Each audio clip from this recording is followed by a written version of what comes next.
আল্লাহর এক দরবেশ বান্দা এক বট গাছের নিচে বিশ্রাম করতেছিলেন আর সূরা মুলক পড়তেছিলেন।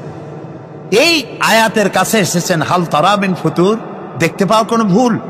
শুয়ে শুয়ে বলতেছে, আল্লাহ তোমার সৃষ্টি জগতে তো ভুল ধরার কোনো উপায় নাই, কেউ ধরতে পারবে না, তবে আমার চোখে একটা জিনিস বেমানান মনে হয়। ভুল ধরতে কারো ক্ষমতা নেই, একটা জিনিস আমার কাছে বেমানান লাগে। একা একা বলতেছে, সেটা হলো এই, তুমি তাল গাছ বানাইছো যেমন তালও সেই রকম বড়, বেল গাছ যেমন বেলও বড়, নারকেল গাছ যেমন নারকেলটাও বড়, কিন্তু এত বড় বিরাট বট গাছ ফল একেবারে এতটুকু এতটুকু, এইটা একটু বেমানান লাগতেছে। এই চিন্তা করতেছে দরবেশ সাহেব, হঠাৎ করে একটু বাতাস এসে গাছের ডাল আন্দোলিত হয়েছে, একটা আধা পাকা বটের ফল অনেক উঁচু থেকে ছিঁড়ে এসে দরবেশের নাকের উপরে পড়ছে, নাকটা জ্বলে উঠছে। দরবেশ সাহেব বলছে, আস্তাগফিরুল্লাহ, আল্লাহ এটা তো ফল না, এটা আমার চিন্তার জবাব।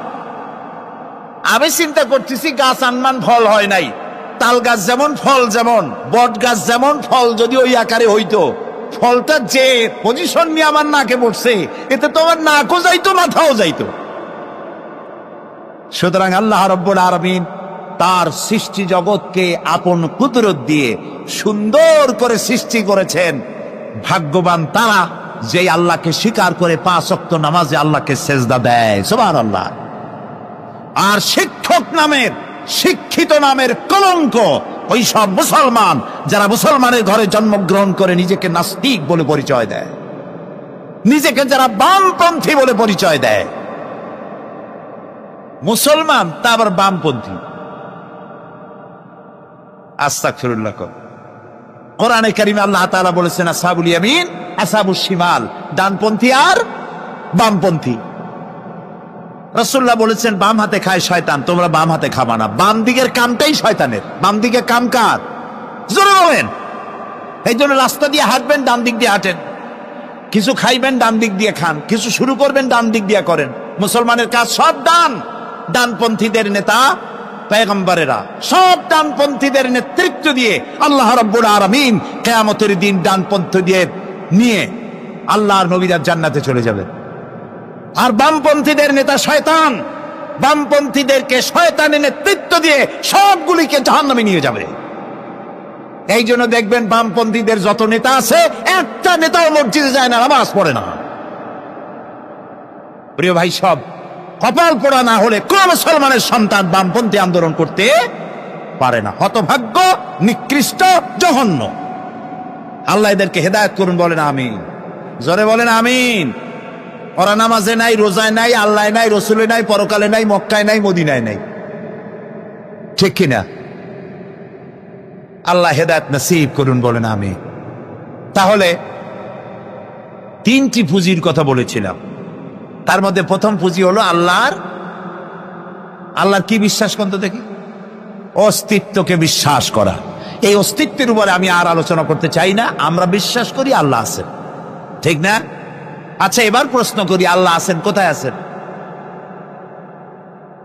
আচ্ছা, বুঝতে পারছি আপনাদের মধ্যে ইখতিলাফ হয়ে গেছে। কেউ বলছেন সব জায়গায়, কেউ বলছেন আরশে, কেউ বলছেন আকাশে। আর যারা বেশি বুদ্ধিমান তারা কোনো জবাব দেন নাই, চিন্তা করছেন কোনটা কইয়ে কোন জ্বালায় পড়ি।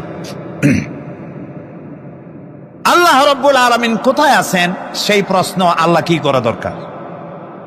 আল্লাহ আপনি কোথায় আছেন, এই প্রশ্ন আমরা করার আগে আল্লাহ রাব্বুল আলামিন কোরআনে কারীমের মধ্যে জবাব দিয়ে দিয়েছেন, আর রাহমানু আলাল আরশিস ইসতাওয়া। সুবহানাল্লাহ। বলে আল্লাহ সব জায়গায় আছেন এ কথা ঠিক নয়।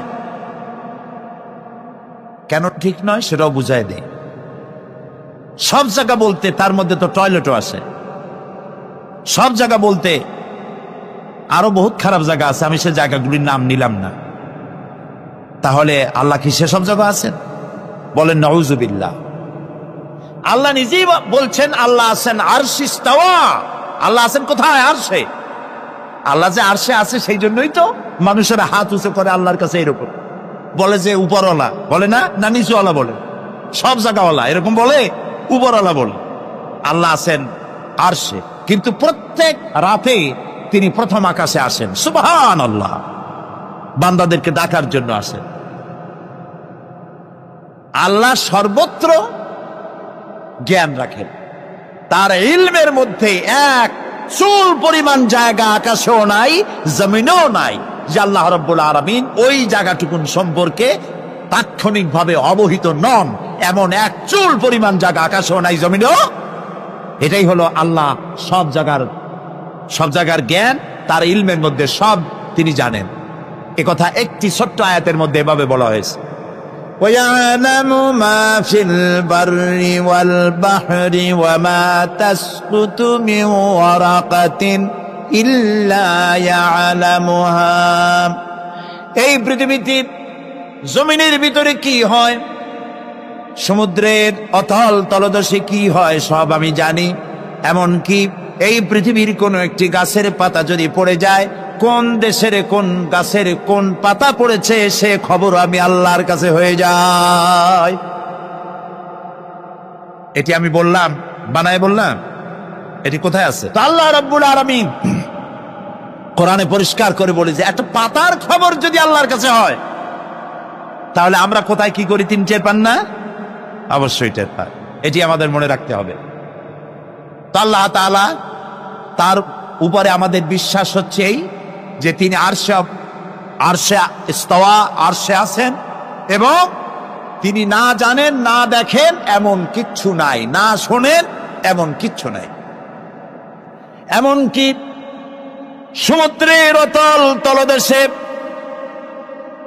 ছোট্ট পাথরের ভিতরেও যদি একটি পোকা যদি পালায়ে থাকে, এমন পোকা যা মাইক্রোস্কোপ যন্ত্র ছাড়া দেখা যায় না, এমন একটি পোকা আটলান্টিক বা প্রশান্ত মহাসাগরের অতল তলদেশে থেকে যদি ক্ষুধার যন্ত্রণায় চিৎকার মারে, কেউ শোনে না। আরশের মালিক আল্লাহ রাব্বুল আলামিন বলেন আমি শুনতে পাই। সুতরাং তিনি সব শুনতে পান, তিনি দেখতে পান, এবং সবকিছু তার নলেজে আছে।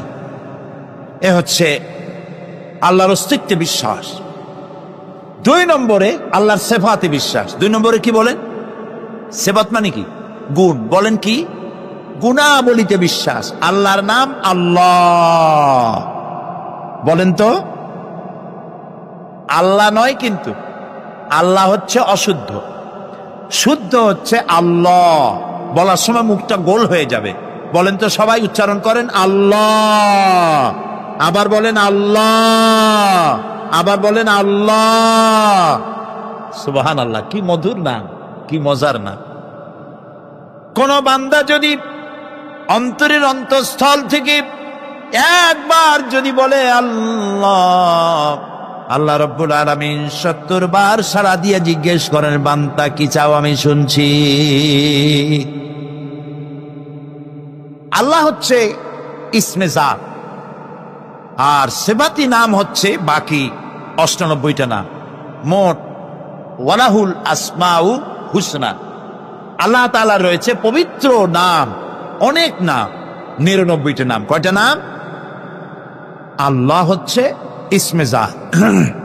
এই যে আমরা অনেক সময় খোদা বলি, খোদার কসম, খোদার কিরা, খোদা হাফেজ বলি না আমরা?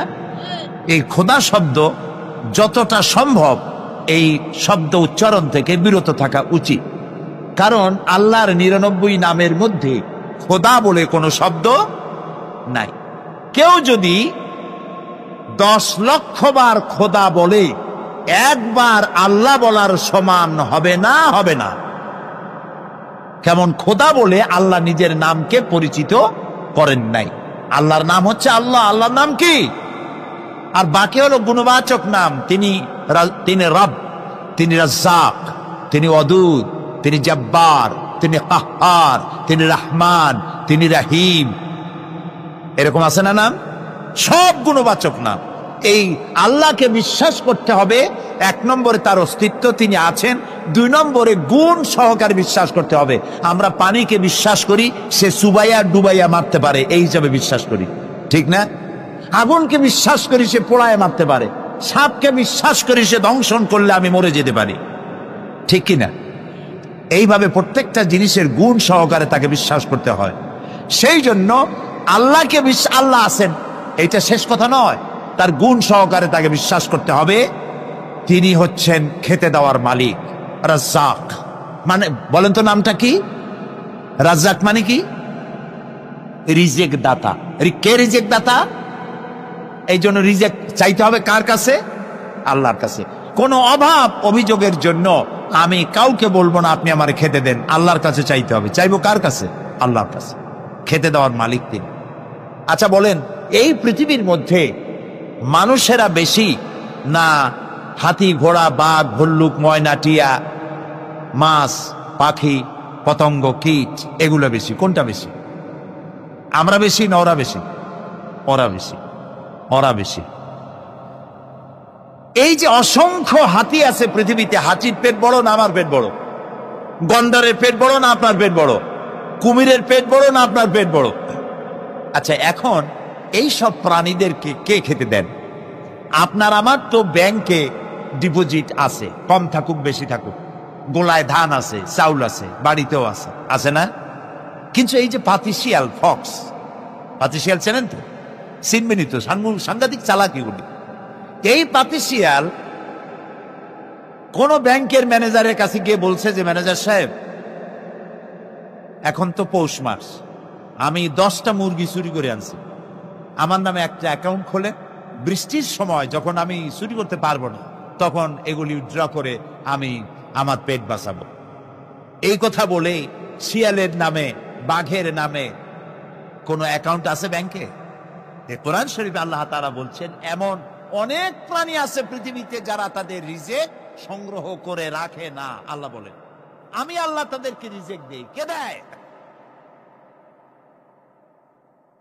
কোরআনে কারিমে হযরত হুদ আলাইহিস সালামের ঘটনা আল্লাহ রাব্বুল আলামিন এভাবে এনেছেন, তাম এলাকার মানুষ তার বিরুদ্ধে ক্ষিপ্ত হয়ে গিয়েছে। সমাজের লোক, রাষ্ট্রশক্তি হযরত হুদ আলাইহিস সালামের উপর অত্যাচারের পাহাড় ভেঙে দিয়েছে।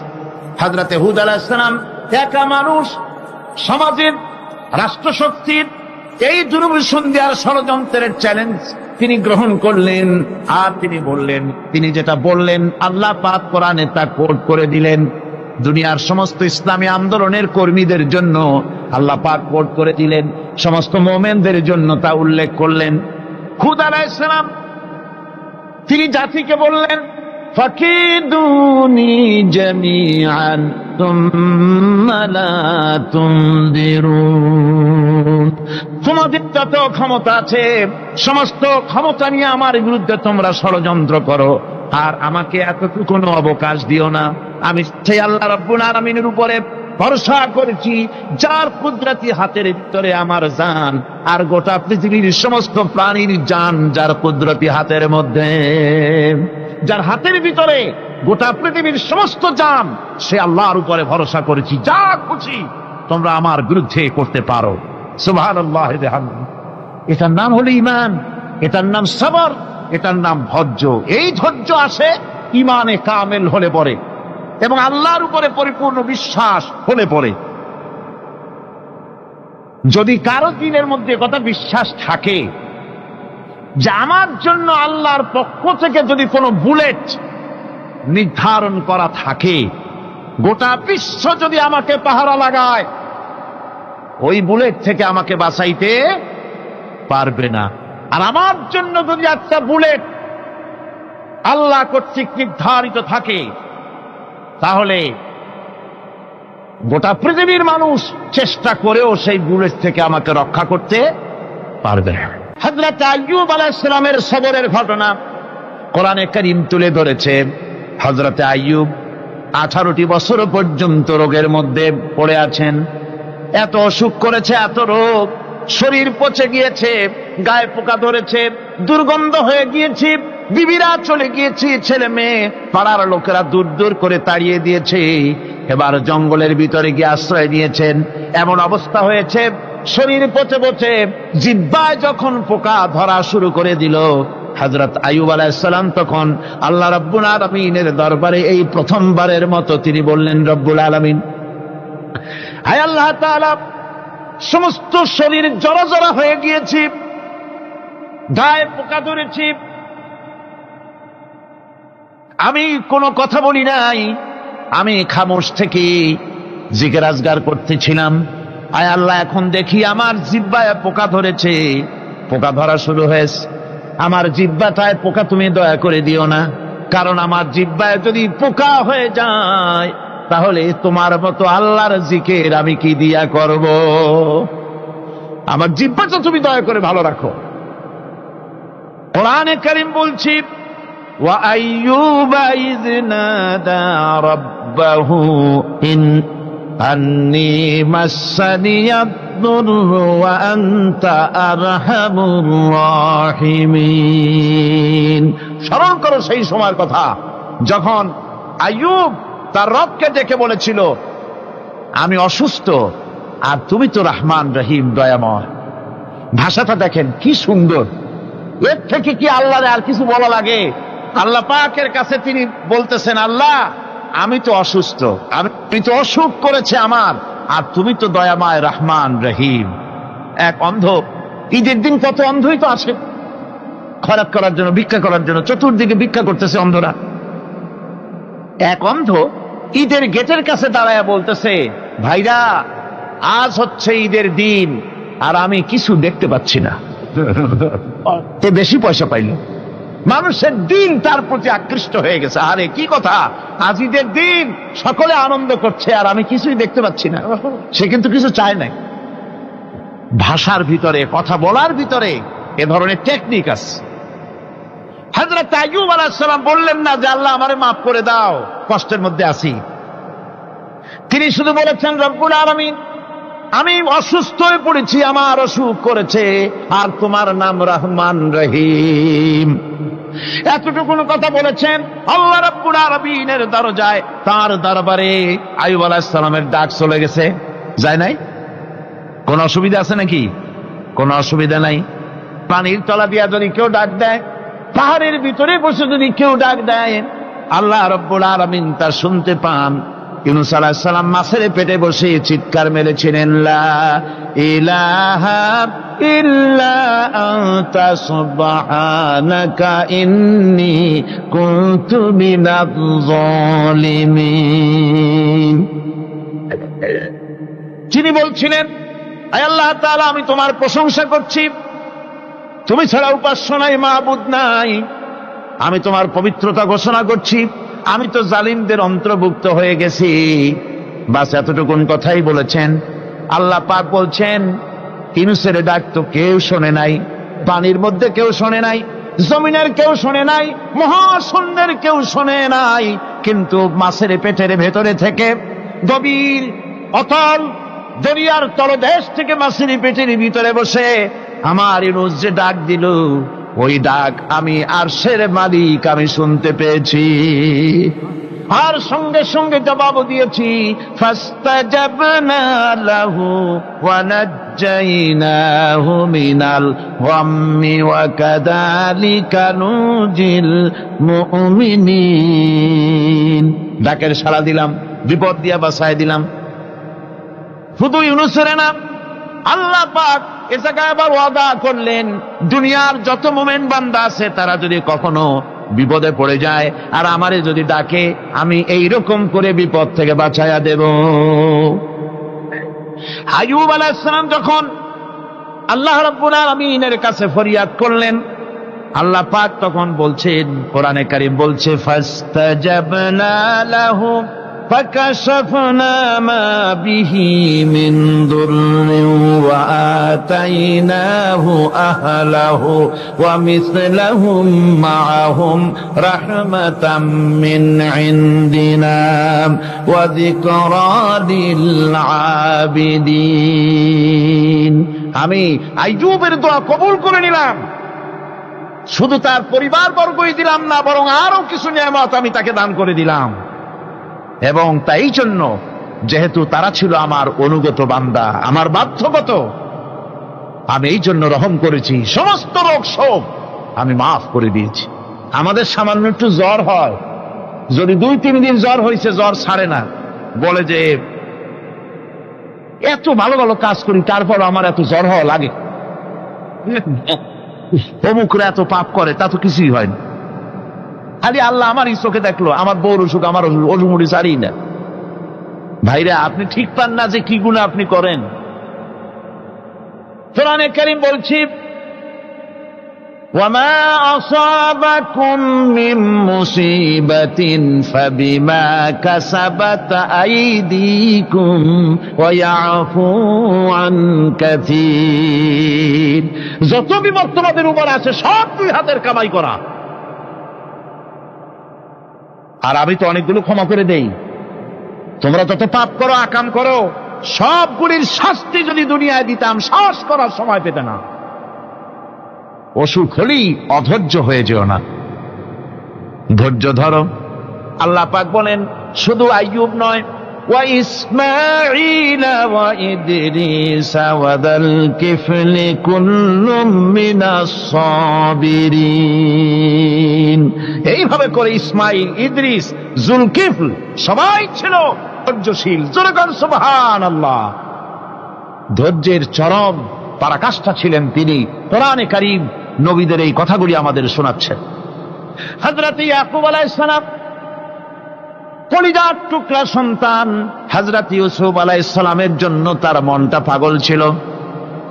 এত সুন্দর করে আল্লাহ তারে বানাইছিলেন, এত তিনি ছিলেন সৌন্দর্যের পিরামিড, যারে দেখলে চোখ ফিরানো যায় না। এমন সুন্দর সুপুরুষ, যারে দেখি সেই যুগের সুন্দরী যুবতী মেয়েরা রূপের মোহে পড়ে নিজেদের আঙ্গুলগুলি কেটে ফেলে দিয়েছিল। রূপের মোহে এমন অবশ হয়ে গেছে, আঙ্গুল কেটেছে, হাত কেটেছে, টের পায় নাই। আবার ভুল বুঝবেন না, দুনিয়ার সেরা সুন্দর পুরুষ ইউসুফ আলাইহিস সালাম, তা কিন্তু রাসূলের চাইতে বেশি নয়। হযরত উম্মুল মুমিনিন আয়েশা রাদিয়াল্লাহু তাআলা আনহা তিনি বলেছেন, যেই সব সুন্দরী রমণীরা ইউসুফ আলাইহিস সালামকে দেখে রূপের মোহে পড়ে নিজেদের আঙ্গুলগুলো কেটে ফেলেছিল, ওরা যদি আমার হাবিবকে দেখতো, ওরা যদি আল্লাহ রাসূলকে দেখতো, তাহলে হাত কাটতে কাটতে কোন ফাঁকে দিয়ে কলিজা কেটে ফেলে দিত, ওরা টের পেত না। আবার বন্ধুগণ, হযরত আইয়ুব আলাইহিস সালাম সন্তানের মায়া, অন্যান্য ভাইরা হিংসায় পড়ে গেল, তারা নিয়ে তাকে কুয়ায় ফেলে দিল। সেখান থেকে তারা একটা ছাগল বা কোনো পশু জবাহ করে তার রক্ত মাখাইয়া জামা এনে হাজির করে দিল হযরত ইয়াকুব আলাইহিস সালামের সামনে, যে তারে নিয়ে খেলা করতে গিয়েছিলাম, আমরা খেলায় লিপ্ত ছিলাম, বাগে খাইয়া ফেলাইছে। এগুলি কি গপ্প? এগুলি কি কোরআন? আল্লাহ পাক শোনাচ্ছেন, বিশ্ববাসীকে শোনাইছেন। সূরা ইউসুফের চাইতে এত সুন্দর উপাখ্যান গোটা পৃথিবীতে আর নাই। সুবহানাল্লাহ। অনেকে ইউসুফ জুলাইখার কেসা খুব মজা করে পড়ে, ফুর্তি করে, প্রেমের গল্প পড়ে। এটা কোনো প্রেমের গল্প নয়। ইউসুফ আলাইহিস সালাম, জুলাইখা ইউসুফ আলাইহিস সালামের জন্য কাঁদতে কাঁদতে চোখ কানা হয়ে গেছে। এরপর ইউসুফ আলাইহিস সালাম জুলাইখারে পাওয়ার জন্য পাগল হয়ে গেছে। নাউজুবিল্লাহ, এটা হয়নি কখনো। তিনি আল্লাহর পয়গম্বর। আর আল্লাহ কেমনে তারে বাঁচিয়েছেন? যখন জুলাইখা ঘরের ভিতরে সুন্দর করে যৌন উন্মাদনামূলক চিত্র অঙ্কিত করে ঘরের মধ্যে আটকায় দিয়েছে, তালা লাগায় দিয়েছে, আর নিজে যৌন দীপক কাপড় চোপড় পরেছে না পরার মতোই। সে যুগের সুন্দরী মেয়ে জুলাইখা। তার কুপ্রবৃত্তিকে চরিতার্থ করার জন্য আহ্বান করা হয়েছে।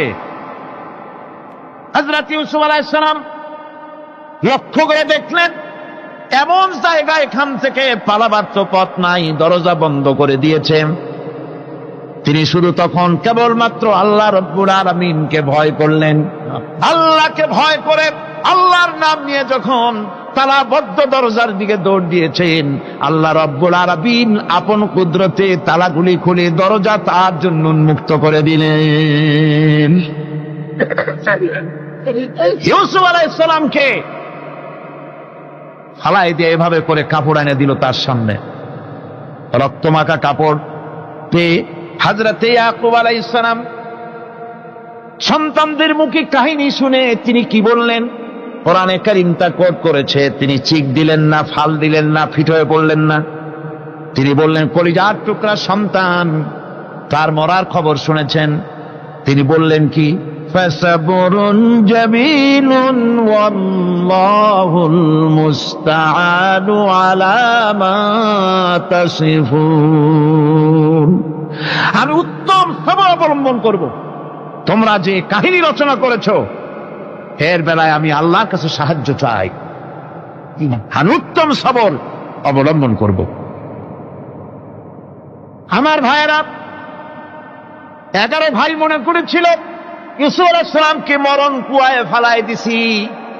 তারা তো ঠিক পায় নাই এটা মরণ কুয়া না, এটা হচ্ছে একটা সুড়ঙ্গ, যাকে ইংরেজিতে বলে টানেল। এটা এমন একটা সুড়ঙ্গ, ওরা মনে করেছে মরণ কুয়া, কিন্তু আল্লাহ রাব্বুল আলামিন এই কুয়াতে এমন বানালেন, ওরা একদিকে ফেলায় দিল মরণ কুয়ায়, এ কুয়ার আর এক মুখ দিয়া আল্লাহ রাব্বুল আলামিন ইউসুফ আলাইহিস সালামকে নিয়ে মিশরের সিংহাসনে বসায়া দিলেন। এটা মরণ কুয়া নয়, এটা রাজ সিংহাসনে বসার সুড়ঙ্গ পথ। ইউসুফ আলাইহিস সালাম আজ প্রেসিডেন্ট, সুবহানাল্লাহ, প্রেসিডেন্ট হয়ে বসে আছেন। ওদিকে কেনানে অভাব লেগে গেছে, সেখানকার মানুষেরা সাহায্য নিতে এসেছে, ওই 11 ভাইও আসছে। হযরত ইউসুফ আলাইহিস সালাম দেখি চিনে ফেলেছে, ওরা কিন্তু তখনও ঠিক পায় নাই। হযরত ইউসুফ আলাইহিস সালাম চিনে ফেলেছেন। এখন কি করা উচিত? সবগুলোকে ঠ্যাং উপরের দিকে উঠাইয়া তারপরে সমানে ধোলাই দেওয়াই তো স্বাভাবিক ছিল, আমাদের মতো মানুষ হইলে, ঠিক কিনা? ঠিক তো বলবেনি, অভ্যাস তো এটাই। হযরত ইউসুফ আলাইহিস সালাম তাদের সামনে পরিচয় দিলেন। তারা যখন বুঝতে পারল, লজ্জায় তাদের মাথা হেট হয়ে গেল। হযরত, তারা এক তো লজ্জা, আর 2 নম্বরের ভয়, জান নিয়া কেনানে কেউ ফিরে যাইতে পারবো না। এখন অবস্থা হয়েছে যে জীবনই যায় নাকি এখানে। হযরত ইউসুফ আলাইহিস সালাম ভাইদের এই করুণ দুরবস্থা বুঝতে পারলেন, বুঝে চরম ধৈর্য ধরে তিনি কি বললেন? তিনি বললেন, লা তাসরিবা আলাইকুমুল ইয়াউম। ও ভাইরা, তোমাদের বিরুদ্ধে আমার কোনো ক্ষোভ নাই, দুঃখ নাই, বিদ্বেষ নাই, হিংসা নাই, আল্লাহর রাস্তায় মাফ করে দিলাম। আল্লাহু আকবার, সুবহানাল্লাহ। এর নাম পয়গম্বর। এর নাম কি? পয়গম্বর। কিসের লেনিন, কিসের মার্কস? জওয়ানেরা, ভুল পথে মানুষ চলেছিল, আলহামদুলিল্লাহ আল্লাহ এগুলারে ডাস্টবিনে ফালাই দিছে। কারণ আলহামদুলিল্লাহ, আলহামদুলিল্লাহ। পয়গম্বর কারে বলে? কারে বলে পয়গম্বর? কি চরিত্র! রাসূল করিম সাল্লাল্লাহু আলাইহি ওয়াসাল্লাম, তাকে একজন সাহাবী বলছিলেন, হুজুর বলছেন এই কামটা করলা না কেন? সাহাবী বললেন, হুজুর আপনি যদি চোখের ইশারায় বলতেন মুখ দিয়ে না কইয়া, তাও তো আমি কামটা করে ফেলতাম, আমি তো বুঝি নাই। হুজুর বললেন, চোখের ঠারে ঠরে কাজ করা নবুয়তের শান নয়। আল ওয়াদুহু ওয়াস সারাহা, নবীরা যা করেন তা ডাইরেক্ট, কোনো বক্রতা নাই, স্পষ্ট কথা। আমার ভাইরা, হযরত ইউসুফ আলাইহিস সালাম বিনিয়ামিনকে কাছে নিয়ে পরিচয় দিলেন তার ভাইদের সামনে। কোরআনে কারীম বলছে, ক্বালা আনা ইউসুফ ওয়া হাদা আখি قد من الله علينا إنه من يتقي ويصبر فإن الله لا يضيع أجر المحسنين। আমি ইউসুফ, আর এই হচ্ছে আমার ভাই। আল্লাহ আমাদের উপর ইহসান করেছেন। প্রকৃতপক্ষে যারা আল্লাহকে ভয় করে এবং সবর এখতিয়ার করে, আল্লাহ এভাবে তাদেরকে, তাদের আমলকে নিষ্ফল হতে দেন না। আমার এই জামাটা নিয়ে যাও। হযরত ইয়াকুব আলাইহিস সালাম, কলিজার টুকরা সন্তান ইউসুফ আলাইহিস সালামের বিরহ যন্ত্রণায় ছেলেকে কতদিন দেখে না, কাঁদতে কাঁদতে চোখ দুটো অন্ধ হয়ে গেছে। মিশর থেকে কেনানের দিকে জামা রওনা হয়েছে। কোথায় মিশর, কোথায় কেনান? জামা যখন রওনা হয়ে গেছে, হযরত ইয়াকুব বলতেছেন, আমি যেন আমার ইউসুফের গন্ধ নাকে পেতেছি। জামাত চলে এলো, চোখের উপরে রাখলেন, আল্লাহ রাব্বুল আলামিন তাকে চক্ষুষ্মান বানায়া দিলেন। ভাইরা আমার, পয়গম্বরেরা সবর করে গোটা দুনিয়ার মানুষের সামনে দৃষ্টান্ত সেট করেছেন সবর কারে হয়। আমার ভাইরা, হযরত ইব্রাহিম আলাইহিস সালামের কথা আল্লাহ পাক কোরআনে কারিমে বলছেন সবর কারে কয়, দেখো শেখো সবর কারে কয়। আল্লাহ পাক বললেন, ইব্রাহিম তোমার বিবি আর তোমার নবজাতক এই সন্তানকে রেখে আসো মক্কা নগরীতে। তিনি চলে গেলেন, সেখানে ঘর নাই, বাড়ি নাই, কিচ্ছু নাই, চতুর্দিকে ধুধু বালু আর মরুভূমি। হযরতে হাজরা বলছেন, ইব্রাহিম সামান্য পানি আর খাবার দিয়া আমার সন্তান শুদ্ধ এখানে রেখে দিতেছো, আমি কি অপরাধ করেছি? কোনো জবাব নাই। দুইবার তিনবার বলার পরে হাজরা বলছেন, ইব্রাহিম গো, তবে কি আমার আল্লাহর হুকুম মতো আমারে রেখে যাচ্ছ নাকি? হযরত ইব্রাহিম আকাশের দিকে আঙ্গুল উঁচু করলেন। কথা বলবেন, বাক শক্তি বেরোচ্ছে না। 80 বছর বয়সের সময় একটা বাচ্চা আল্লাহ তারে দিছেন, আর এমন বাচ্চা পয়গম্বরের ছেলে, কি সুন্দর চেহারা, মরুভূমির উপরে ফালাই দিয়ে রওনা হয়ে যাচ্ছেন, মুখ দিয়া কথা সরছে না, আকাশের দিকে দেখালেন। হযরত হাজরা বুঝতে পারলেন। হযরত হাজরা বলেন, ইব্রাহিম কোনো চিন্তা নাই, নিশ্চিন্ত মনে বাড়ি ফিরে যাও। আমি আমার আল্লাহর উপরে এতটা ভরসা করি, আল্লাহর হুকুমে যদি আমার এখানে রেখে যেয়ে থাকো, আল্লাহ পাক আমাকে আর আমার কলিজার টুকরা ইসমাইলকে পানিতে আর খাবারে মারবেন না, অবশ্যই তিনি ব্যবস্থা করবেন। ব্যবস্থা হয়ে গেল। হযরত ইসমাইল বড় হয়ে গেলেন। আল্লাহ পাক অর্ডার করলেন, জবাহ করো ছেলেকে।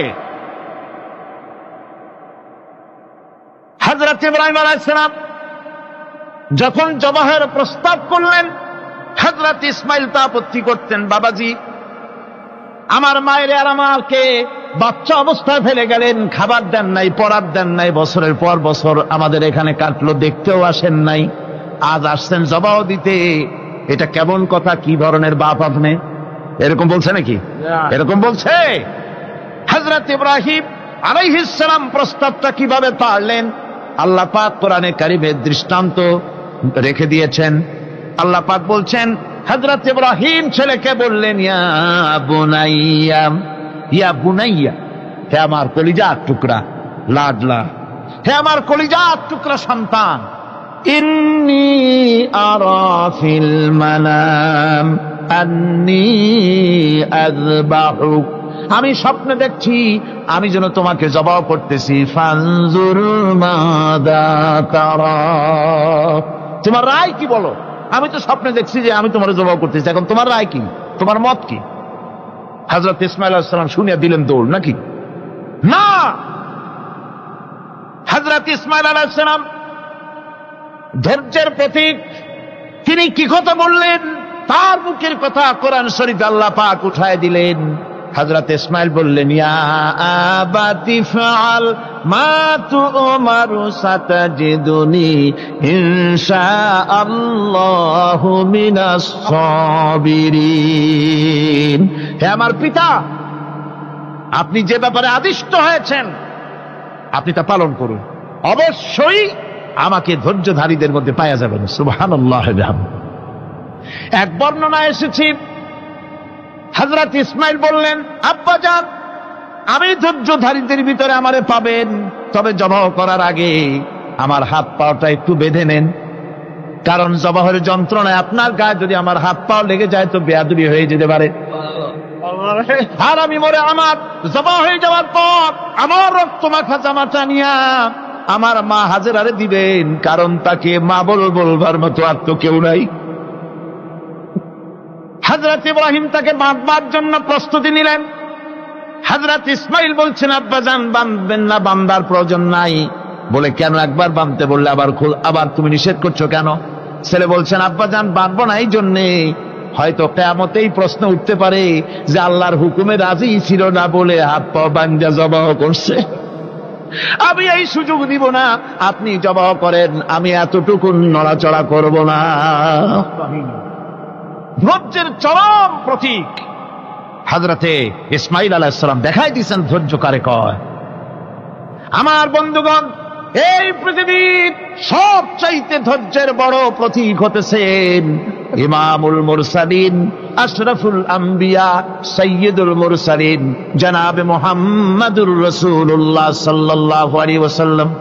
আমার বন্ধুগণ, সবচাইতে বড় ধৈর্যের প্রতীক তিনি।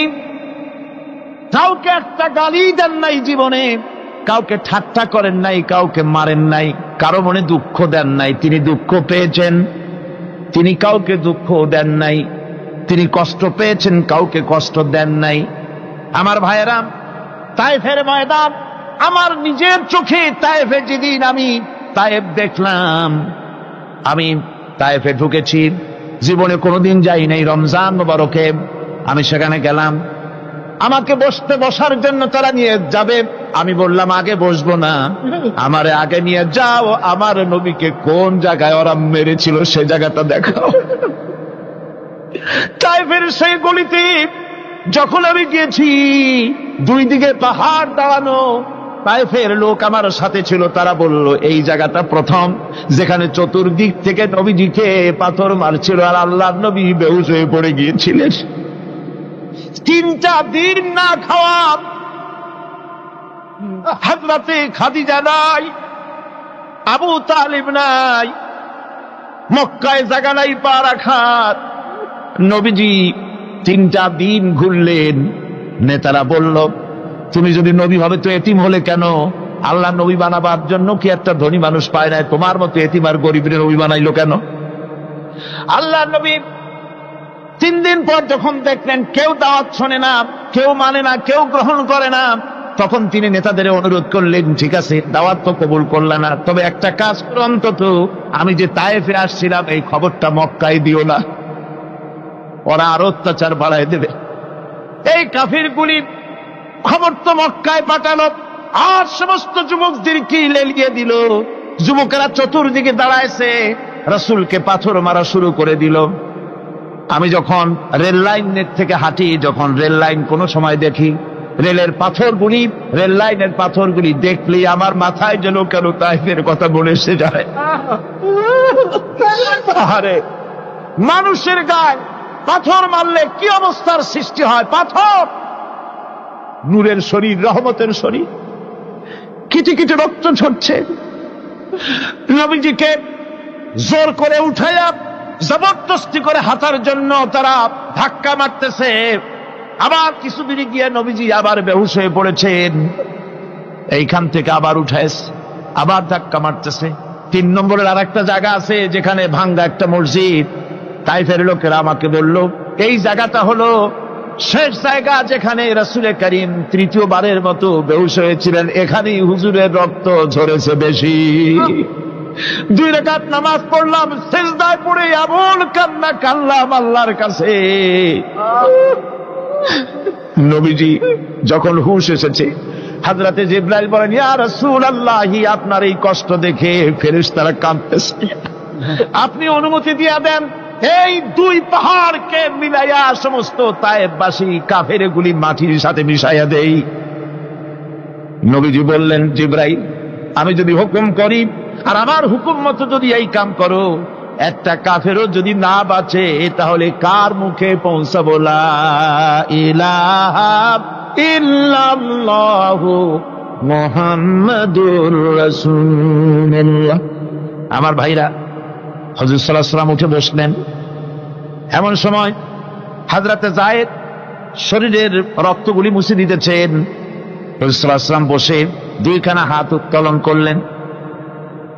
নবীজির চোখ থেকে পানি গড়ায় পড়তেছে। আরে কেউ নাই, আল্লাহ ছাড়া কেউ নাই সাহায্য করার। নবীজি হাত তুলে মোনাজাত করতেছেন, চোখ দিয়া পানি পড়ে দাড়ি ভিজে পড়তেছে, গায়ে দিয়া রক্ত ঝরতেছে। নবীজি কি দোয়াটা করলেন? বদদোয়া করলেন না, গজব দিতে বললেন না। নবীজি দোয়া করলেন, রব্বুল আলামিন, এই তায়েফের লোকেরা আজকে আমার সাথে যে ব্যবহারটা করেছে, ওরা বোঝে নাই যে আমি তোমার নবী, ওরা বোঝে নাই যে আমি তোমার রাসূল, না বুঝে আমার উপরে যে অত্যাচারটা করলো, আল্লাহ তুমি এই জন্য রাগ করে এই তায়েফে তুমি গজব দিও না।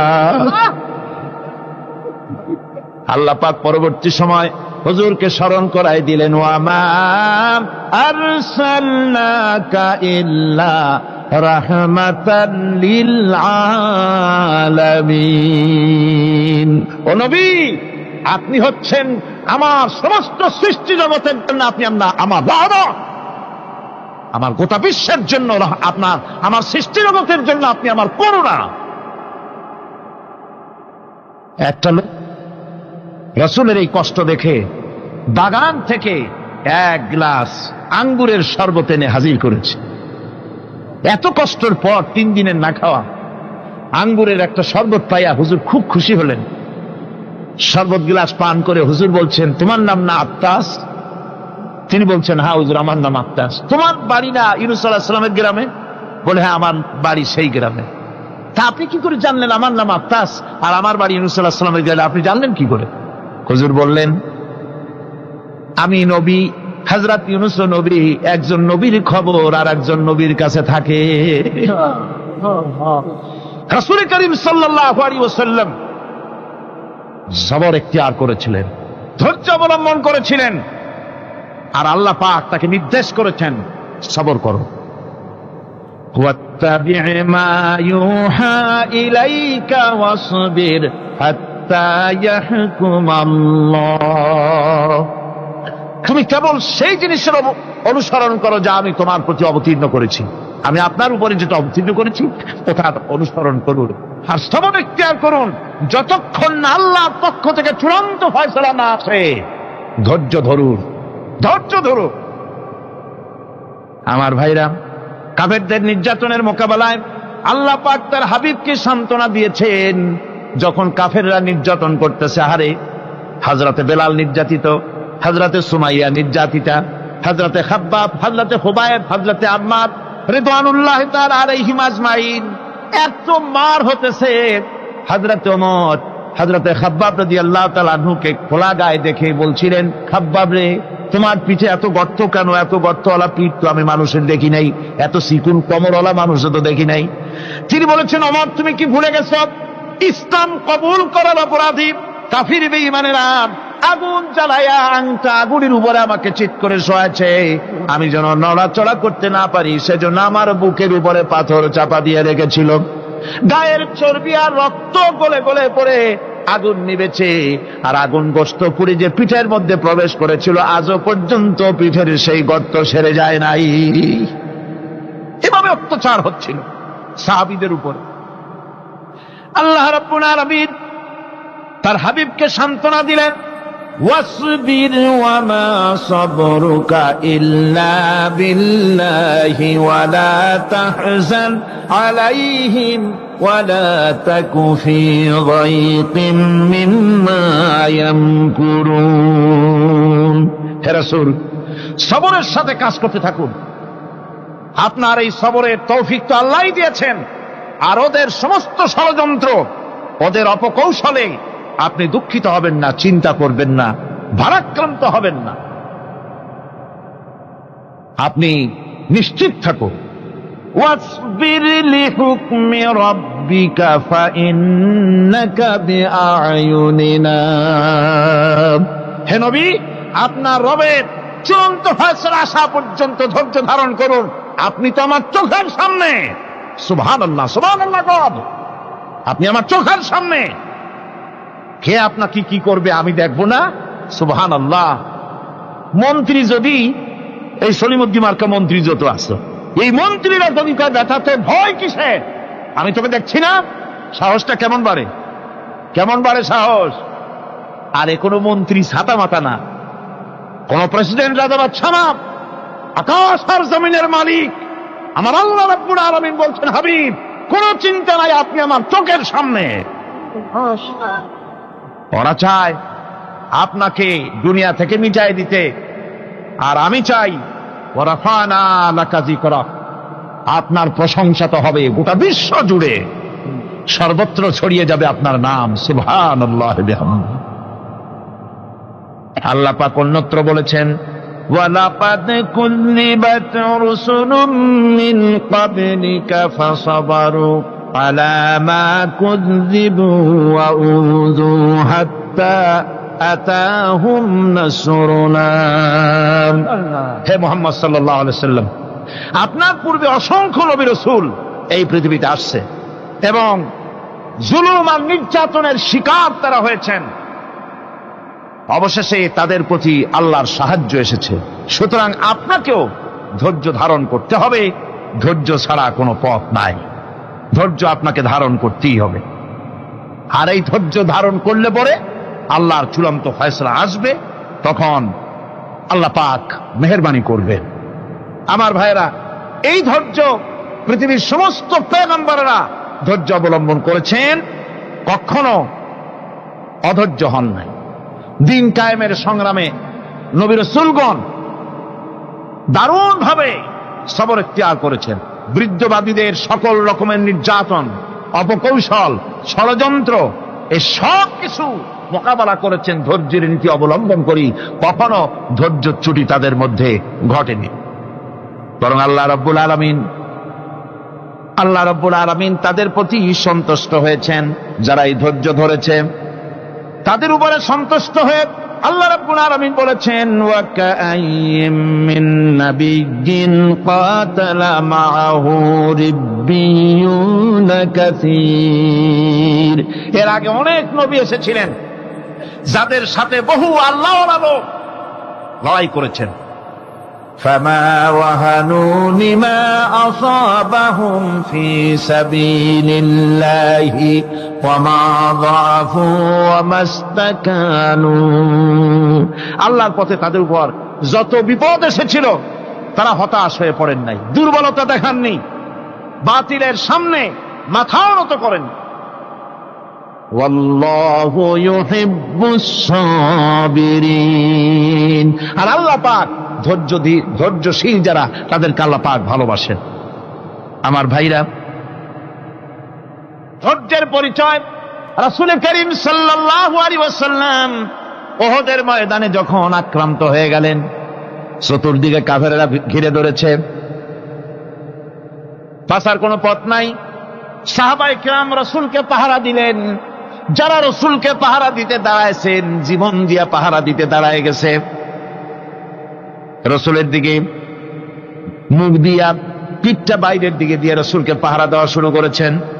হুজুরকে পাহারা দিতে যারা দাঁড়িয়েছিলেন, কাফের কর্তৃক নিক্ষিপ্ত কি তীরগুলি এসে যখন বিঁধতেছিল, শুধু একজন সাহাবী হযরত তালহার পিঠের ভিতরে রাসূলকে হেফাজতের জন্য 80টা তীর একজনের পিঠের মধ্যে দিয়ে ঢুকেছে। এক অসতর্ক মুহূর্তে নবীজির দান্দান মোবারক শহীদ হয়ে গেল, শিরস্থান ভেঙে গেল, লোহার কড়া প্রবিষ্ট হয়ে গেল কপালের ভিতরে। হুজুর মাথা ঘুরে পড়ে গেলেন। হযরত আবু উবাইদা রাদিয়াল্লাহু তাআলা আনহু হুজুরের মস্তক মোবারককে কোলে করে নিয়ে তারপরে বহু কষ্ট করে মাথা থেকে লোহার কড়া বের করলেন। এবার ওই কড়ার ছিদ্র দিয়ে রক্ত আসতেছে, মুখ দিয়ে রক্ত পড়তেছে, দাড়ি ভিজে যাচ্ছে। বুখারী শরীফে এসেছে, আল্লাহর নবী দুইখানা হাত নিজের চেহারার উপরে মলে আনে টাটকা রক্ত চোখের সামনে দেখে বলছেন, আহারে, এই কওমের ফালাত কি করে হবে, এই কওমের মুক্তি কি করে হবে, এই কওমের নাজাত কি করে হবে, যে কওম তার নবীর চেহারা রক্ত দিয়ে আল্লাহ বানাইয়া দিল। নবীজি বললেন, আল্লাহুম্মা গফিরলি কওমি ফাইন্নাহুম লা ইয়ালামুন। আয় আল্লাহ পাক, আমার এই কওম বুঝতে পারে না, ওদেরকে মাফ করে দাও। খবর ছড়িয়ে গেল নবীজি শহীদ হয়ে গিয়েছেন। খবর ছড়িয়ে গেল চতুর্দিকে, মদিনায় খবর ছড়িয়ে গেল। মানুষ পাগলের মতো দৌড়ানো শুরু করে দিল। এক মেয়ে লোক দৌড়াচ্ছে উহুদের দিকে। কয়েকজন সাহাবীর সঙ্গে দেখা, তারা জিজ্ঞেস করলেন, দৌড়াও কেন মহিলা, যাও কই? কয় উহুদের দিকে যেতেছি। কয় যায় তো কোনো লাভ নাই, যেহেতু তোমার যে স্বামী এসেছিলেন জিহাদের ময়দানে তিনি তো শহীদ হয়ে গেছেন। মহিলা বলতেছে, কে শহীদ হয়েছে শুনতে চাই না, আগে বলো নবীজি কেমন আছে। আবার কিছুক্ষণ পর আর কয়েকজনের সঙ্গে দেখা, তারা বলছে, মেয়ে লোক দৌড়াও কই? যাচ্ছি উহুদের দিকে। তারা বলছেন যে কোনো লাভ নাই, তোমার যে দুইটা কলিজার টুকরা সন্তান উহুদে এসেছিল দুটোই শহীদ হয়ে গেছে। মা বলতেছে, ও সাহাবী, কে শহীদ হয়েছে শুনতে চাই না, তাড়াতাড়ি করে বলো আল্লাহর নবী মুহাম্মদুর রাসূলুল্লাহ সাল্লাল্লাহু আলাইহি ওয়াসাল্লাম কেমন আছেন। দৌড়াতে দৌড়াতে উহুদের মাঠে সাহাবায়ে কিরাম পরিবেষ্টিত আল্লাহর নবীর কাছে গিয়ে হুজুরের জীবিত চেহারা মোবারকের দিকে তাকায়া মেয়ে লোকটি কাঁদতেছে আর বলতেছে, ইয়া রাসূলুল্লাহ, আমার স্বামী মরা শোক, আমার কলিজার টুকরা দুইটা সন্তান মরা শোক আমার কলিজা থেকে মুছে গেছে, আপনি বেঁচে আছেন তামাম মুসলমানদের চাইতে বড় সান্ত্বনার রায়। ভাইরা আমার, রাসূল করিম সাল্লাল্লাহু আলাইহি ওয়াসাল্লাম এভাবে করে ধৈর্যের পরিচয় দিয়েছেন। গালাগালি দেন নাই, রাগ করেন নাই, বদদোয়া করেন নাই। সুবহানাল্লাহ কোন, সুবহানাল্লাহ।